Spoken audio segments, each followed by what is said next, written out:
Look, I wouldn't be sure whether it was 98 or 99, 1998, 99, but first involvement was from Norm's ideas, and then Wally, representing the athletics fraternity, came and had a talk to the Inglewood United Rugby Football Club, as it was, and with the idea of putting a track here, and obviously the Inglewood Rugby Club at the time had some sort of rights, I guess, as far as the venue went and their season and things. So obviously there had to be some good dialogue between the rugby club and what athletics were proposing.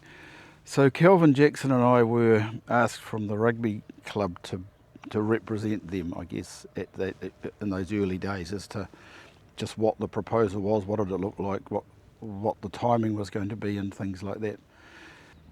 When the negotiations were starting to order the track, this is the first sort of when things got serious, I guess.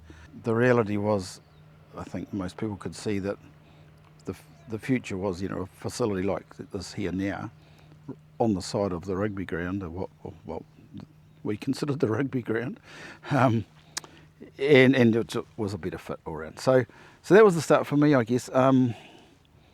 So Kelvin and I represented the rugby club there, but we started working closely with Wally. Wally was fronting it, obviously, for athletics, and so it quickly got down to some, the design of a track and the type of track that might get laid. And it was interesting. That was a bit I find quite cool, because we got quotes from 2 or 3 different track materials and things. There were obviously other all-weather tracks around New Zealand, but they weren't Mondo tracks.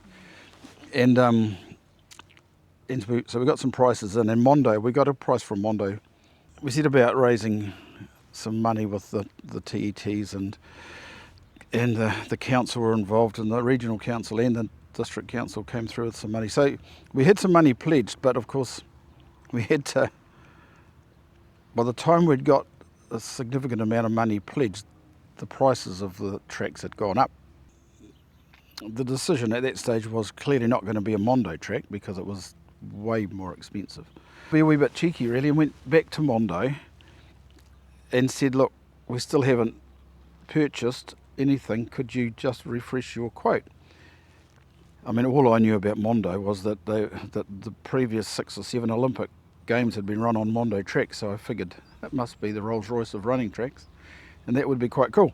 So we reached back out to Mondo, and they came back with a price that was, my memory tells me it was $30,000 more than the second, or the track that we're probably, thinking we would order.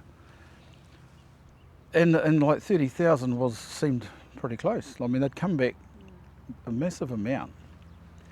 So I remember making a phone call to Bill Watson at the time. Bill was the chairman of the TET, and a guy I knew very well, and just rang Bill and said, hey, look, Bill, we've got this situation, and we're within cooey of a Mondo track, not just an all-weather track, but this is a bit slick, And we pressed go on Mondo and ended up with a Mondo track, which was the first in New Zealand.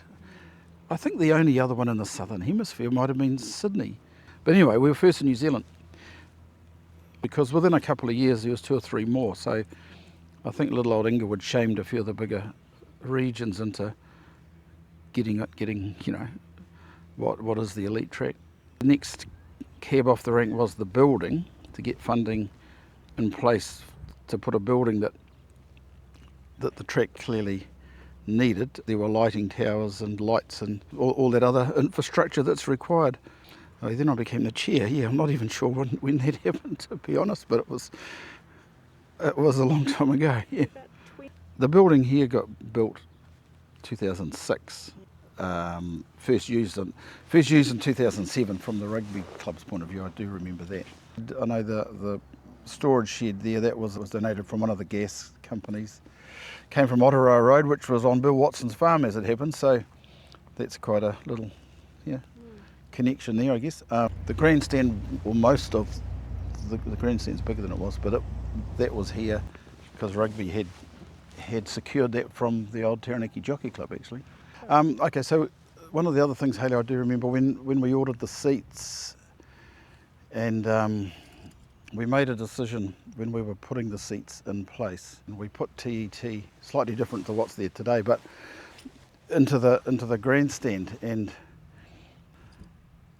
whether that's what caused it or not, it started to become known as the TET Stadium. I mean, there again, that sort of morphed into that. Somebody else might have a different memory than I, but I think it's just became referred to as TET Stadium, and that's what it is now.